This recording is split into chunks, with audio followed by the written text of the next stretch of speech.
Om Shruti Smriti Purananam Alayam Karunalayam Namami Bhagavat Padam Shankaram Loka Shankaram Shankaram Shankaracharyam Keshavam Badarayanam Sutra Bhashya Krito Vande Bhagavantau Punah Punaha Ishvaro Gururatmeti Murti Bheda Vibhagine Vyomavad Vyapta Dehaya Dakshinamurtaye Namaha Om Dhamma Pranavarthaya Shuddha Jnanaikamurtaye Nirmalaya Prashantaye Dakshinamurtaye Namaha Om Sahana Vavatu Sahanau Bhunaktu Sahaviryam Karavavahai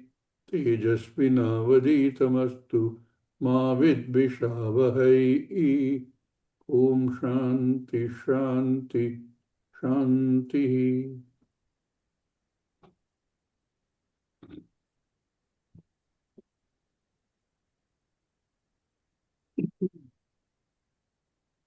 In the Dvitiya Adhyaya,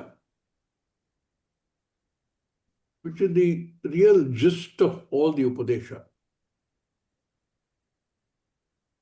it is where Yamadharmaraja answers Nachiketa's doubts and questions, both in terms of is there something after the body falls, which is the simplest of the questions. The answer is yes, end of story. But he continues that question by saying that which is not subject to dharma, papa, punya, not subject to time, not subject to anything else. And all that is answered. And every now and then, Dharmaraja will say, Yetad Vaitat, this is it. This is what he asked for. With this, actually, the Upadesha is complete. But repeatedly, Shastra tells us, and we know, that by hearing it once, twice, thrice, you may still not get it. You may still get the meaning of the words. But our propensity to look at everything as an object and try our best to understand the object. When I say object, tangible or intangible, doesn't matter.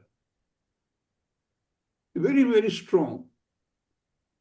It is not yesterday or today's conviction that everything has to be looked at as an object.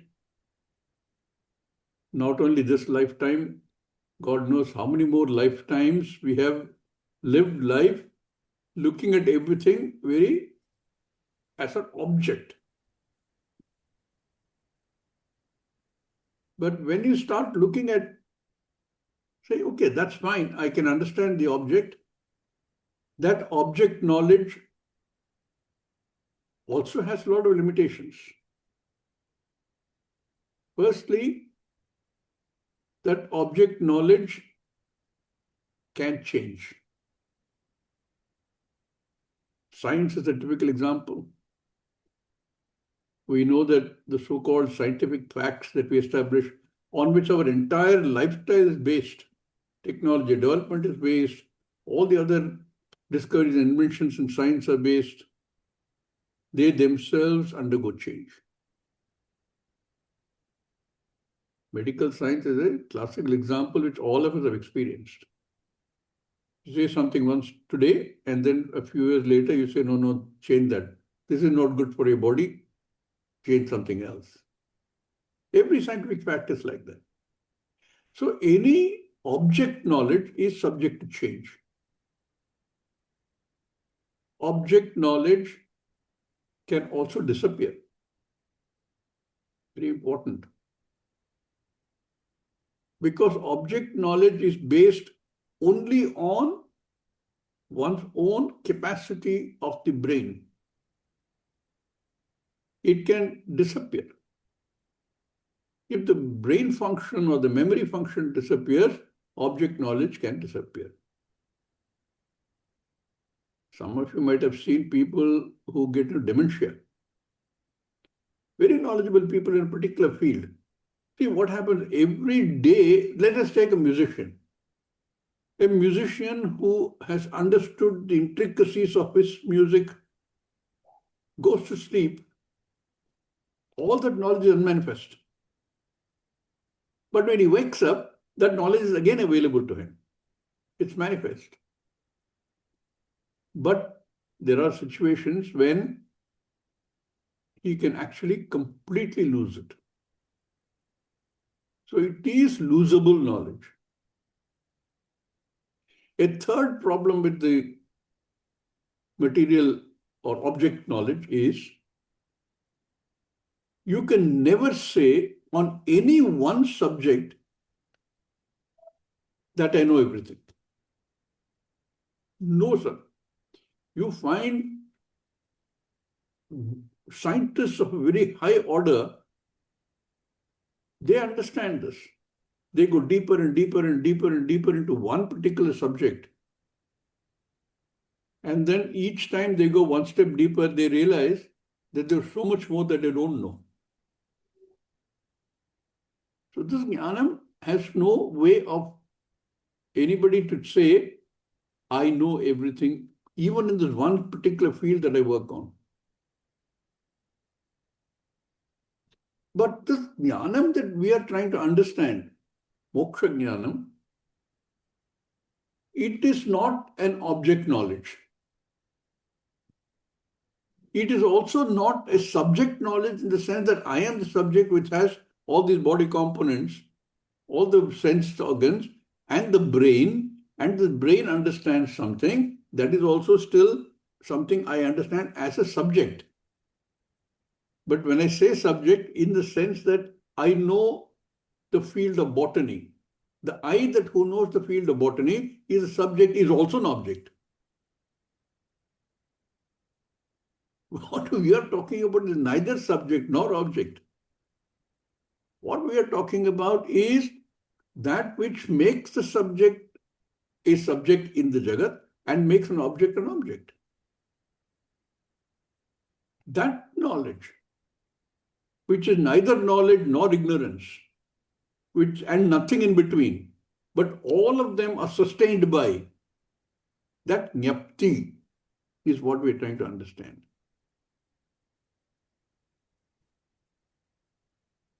That knowledge, once gained, unfortunately, fortunately, it has been gained only through the buddhi, because that's all the only instrument we have available. But to gain that knowledge in this Adhyaya 2, in the first valli we saw, he talks about Sukshma Buddhi. What is Sukshma Buddhi? Sharpened Buddhi. Razor strop Buddhi. How do you sharpen it? First clean it, remove all the mess in there.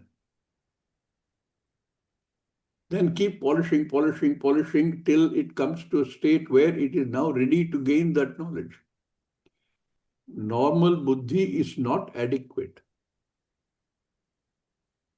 You need to have a buddhi which is called Sukshma Buddhi, but which essentially means a buddhi which is very, very well prepared. Samkrita Buddhi. Ready to receive that knowledge. That is what Sukshma Buddhi means.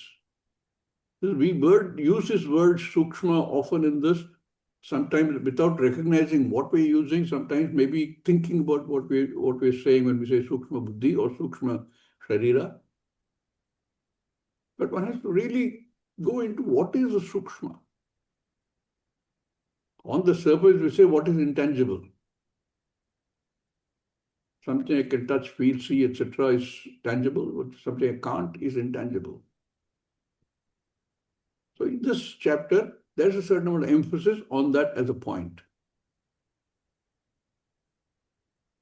With this Sukshma Buddhi, the other point that this chapter brings out very well, this Valli, is that by pure repetitive understanding or repetitive misunderstanding, if you want. We see Veda, Jiva Veda. Therefore, I see difference between me and the other person and an animal or whatever else. I see the Jiva Veda. I am one, he or she is different, that animal is different. And we also see Jiva Jagat Veda. How can I look at I and non-I as the same? And because this Veda is there, Jiva Veda and Jiva Jagat Veda, automatically Jiva Ishvara Veda also is there.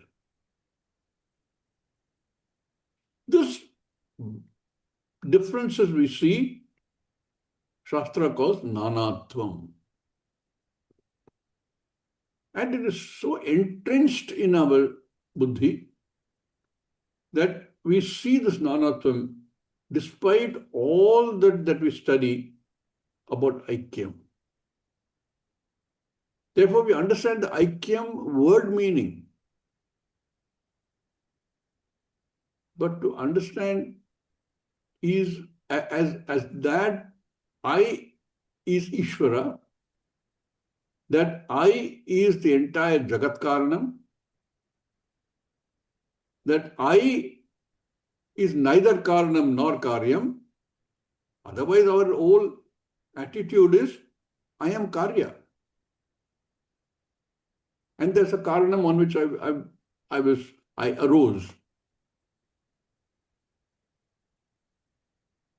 So this Sukshma Buddhi has to be able to show us or allow us to see that there is no Nanatvam. There is only Aikyam. And therefore, Shastra repeatedly says this in so many different ways, hoping that our buddhi, as it is getting prepared more and better, is able to see this. Fortunately, Shastra tells us, you will see it. All you have to do is commit yourself to this knowledge.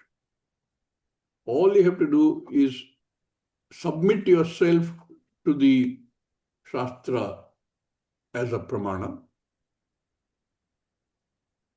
And Shastra says you will get it. That sentence, you will get it, means what? That you is no more. That is what you getting means. The whole sentence is changed. You remove you, it's only get it. There is no you. And yet the you has to continue. That's why when Bhagavan talks about the what he calls the yogi in the 6th chapter, Dhyana Yoga or Atma Samyamya Yoga, says this yogi sees because he is ready to see. This yogi sees the Aikyam. Hey, if I see the Aikyam, that's subject-object. No. That's where the difficulty is. Aparokshataya, I see that. Then Samabuddhi comes. Samatvam is there. Otherwise, Samatvam is only a word. Therefore, such a person will see Samatvam. That ability to see is called Samyak Darshanam. See only the oneness everywhere. At that time, all the glories we talk about Bhagavan are my glories. Because I am no different from Bhagavan. I will reword that. I is no different from Bhagavan. The moment I say I am, I'm still talking about a I which has ego-driven. When this knowledge appears, I love Swamiji's words, the ego is now an enlightened ego. It is still there because the body, Sharira continues. And Sharira cannot operate without an ego. But it is now a humbled ego, an ego which is enlightened. Therefore, ego continues to operate in the world, perhaps continues to make judgments, but you recognize what is happening. Aham Brahmasmi. Brahmasmi. All this is brought out in this Valli, in this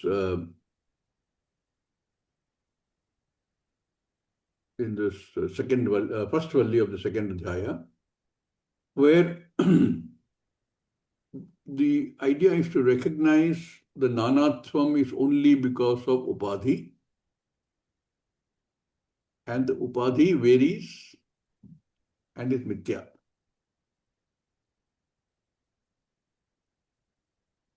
This doesn't get registered easily.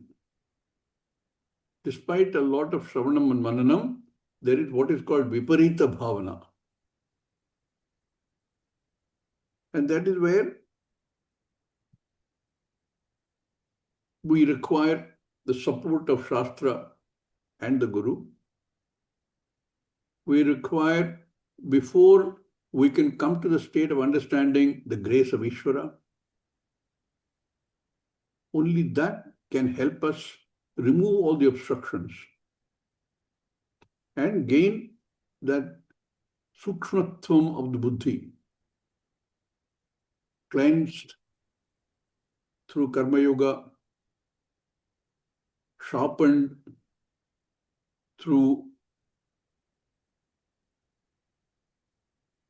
the adhikaritvam gained through practical living, and finally polished by Shravanam and Mananam.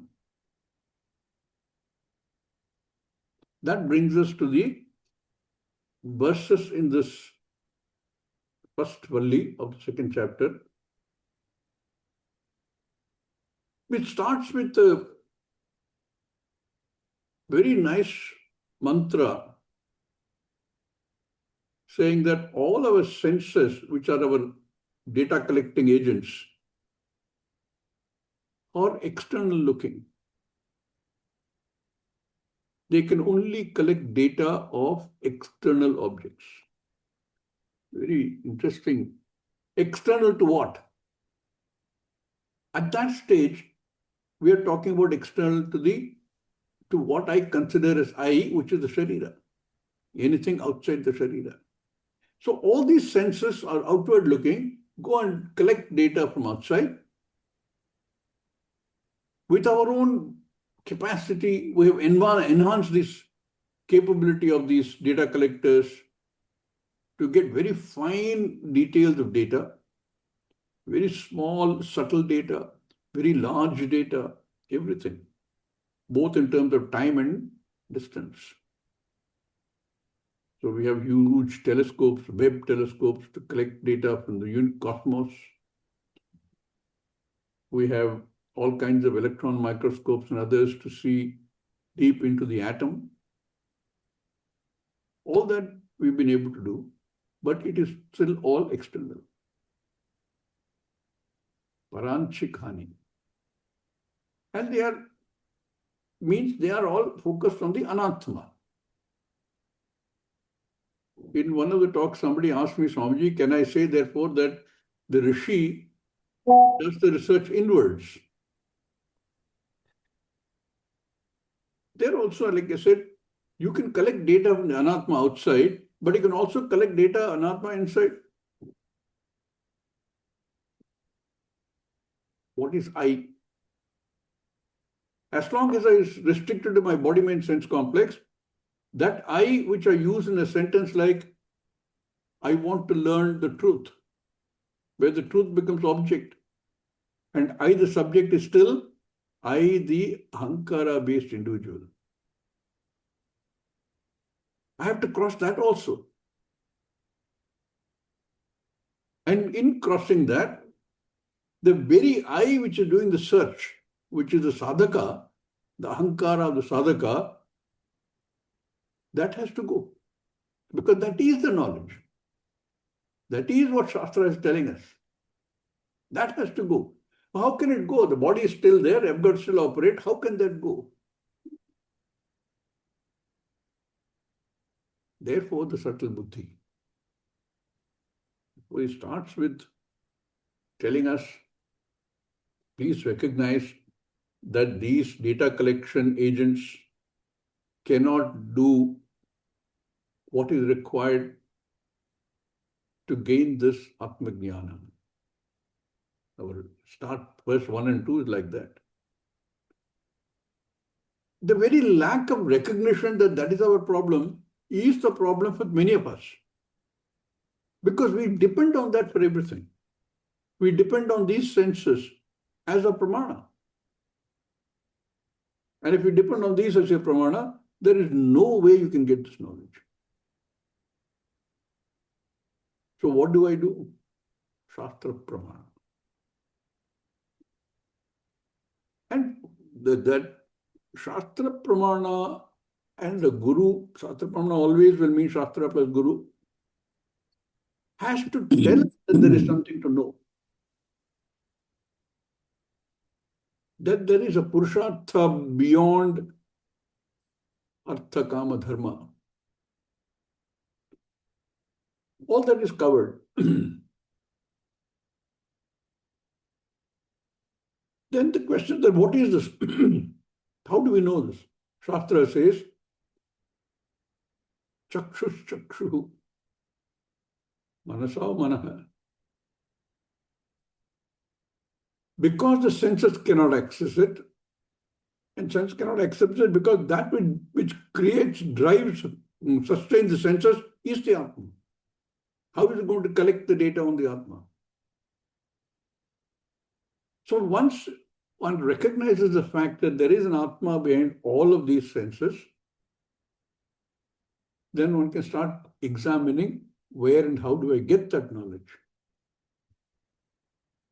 That is where pramana, Shastra Shabda pramana becomes necessary.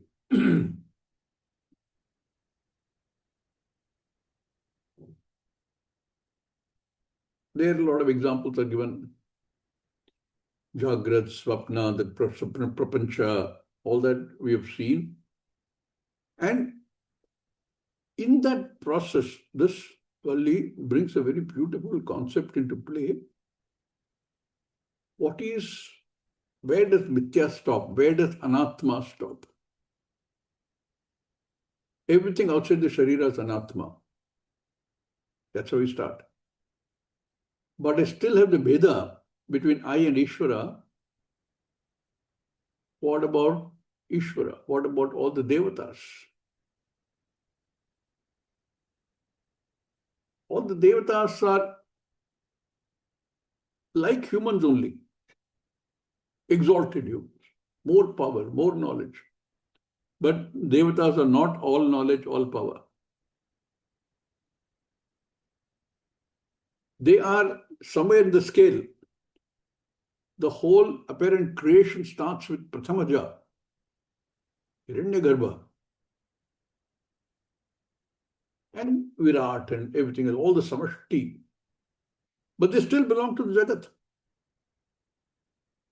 And when they belong to the Jagat, they're also Mithya. Go one step further. What about Prathamaja? What about Hiranyagarbha? Or what about Virat for that matter? So this Bali tells us Hiranyagarbha, Virat, all of them belong to that only.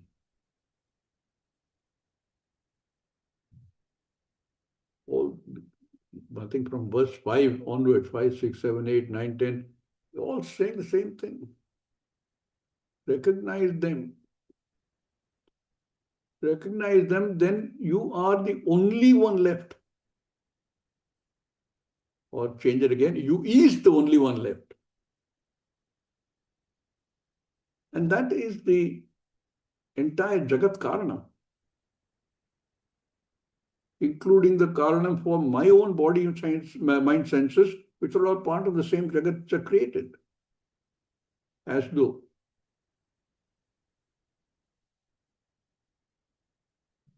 So everything, Jiva, sentient beings, non-sentient beings, Hiranyagarbha, everything, all the way up, is only Mithya. Oh, does that mean what? It still is Ishvara. What about Ishvara? Is Ishvara Mithya?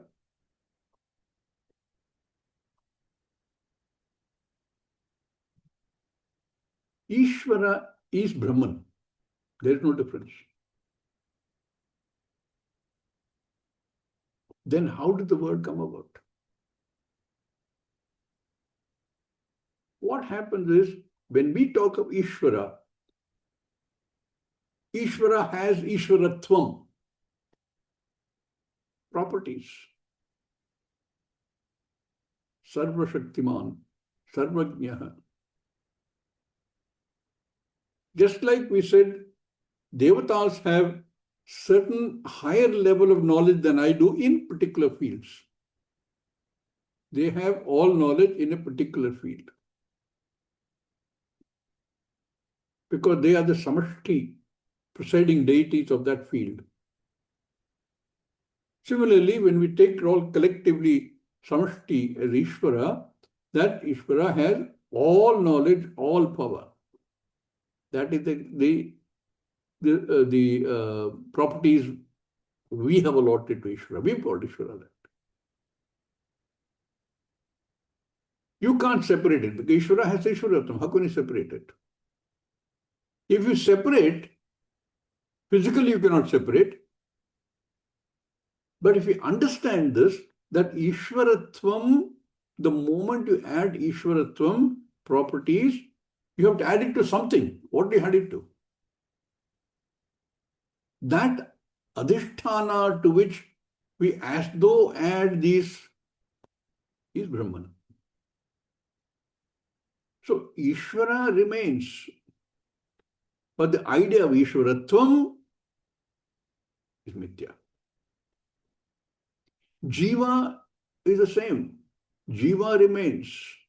Jiva is Brahman. But all that multiple properties we give to Jiva are all Mithya. That is why we see Nana. Because every Jiva has different combination of properties. And therefore we see Nanatvam. And this Valli tells us, in and through all this Nanatvam,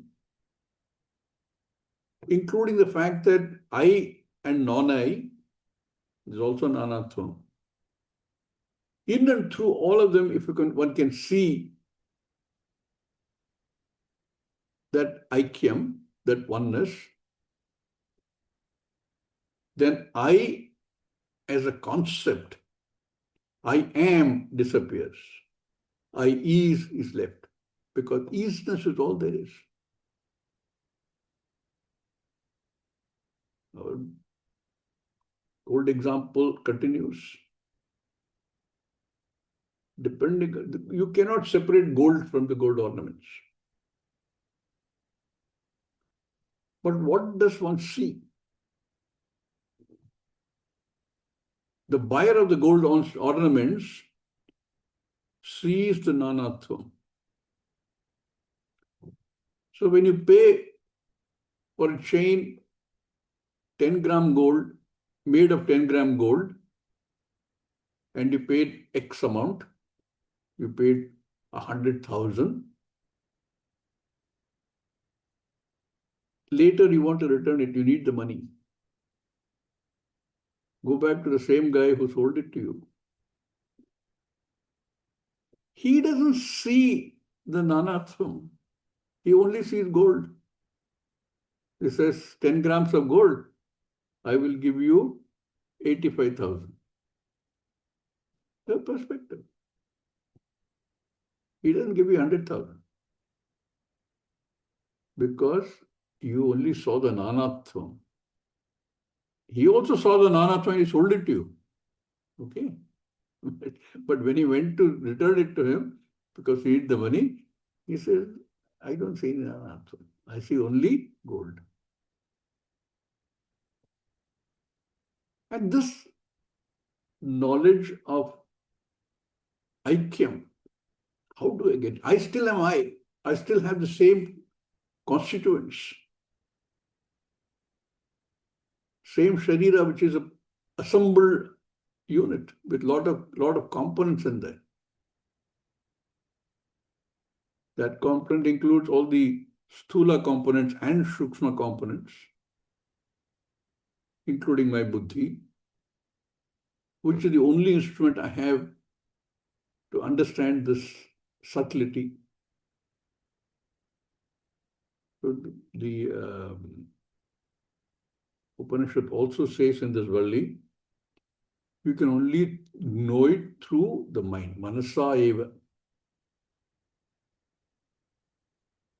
And you see that there is only one Brahman, and if there's only one, and I still is there, I am there, I'm calling myself I am, I have to recognize that Brahman is I is.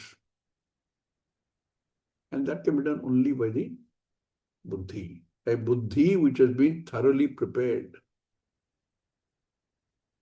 Samskrita Buddhi. And toward the end of this Valli, repeatedly he says, Nanatvam is the cause of samsara. Nanatvam is samsara. Anybody who sees Nanatvam, who is unable to see beyond Nanatvam, continues to be born again in a Sharira. Only when one is able to see in and through all of this Nanatvam, the one unchanging Akhanda Brahman, and recognizes that as I, only then does he move out of this samsara. Very beautifully brought out in these very few verses, 15 verses, I think, in this Valli.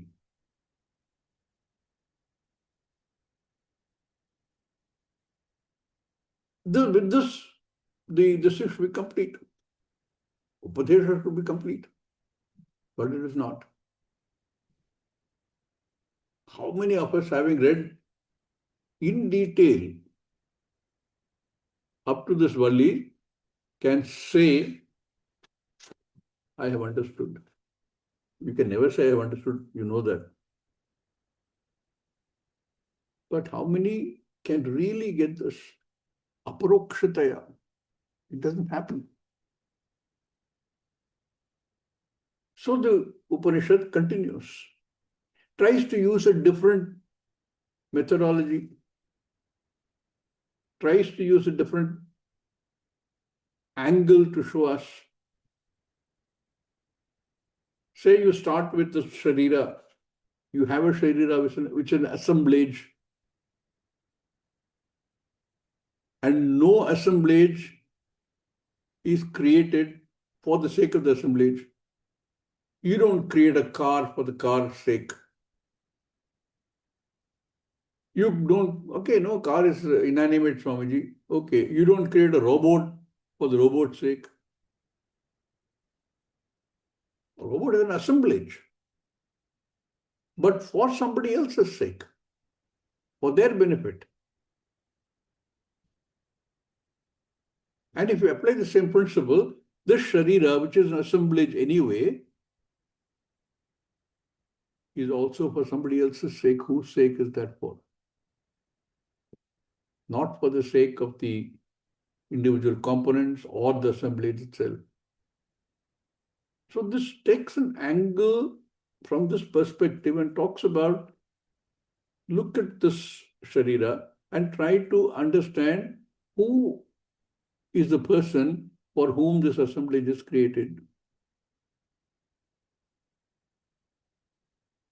And in that context, there's a very beautiful example that gives all these imagery that we've seen earlier. Earlier also we saw the imagery of Ratha and a Ratha Swami. Here he takes the imagery of the Sharira. Sharira is a created assemblage. And there is a Swami in the Sharira, who is the Sharira Swami. And this comparison shows that there has to be somebody who gains. Who is this for whom this body has been assembled? Can we recognize that? What are the characteristics of this? So it takes that kind of a approach to try and explain or help us understand and get rid of the Viparita Bhavana. Having established the Paroksha Jnanam, that there has to be one unchanging Vastu. To translate that into a Aparoksha Jnanam, that Vastu has to be I. This chapter, this Valli, tries to remove this Viparita Bhavana.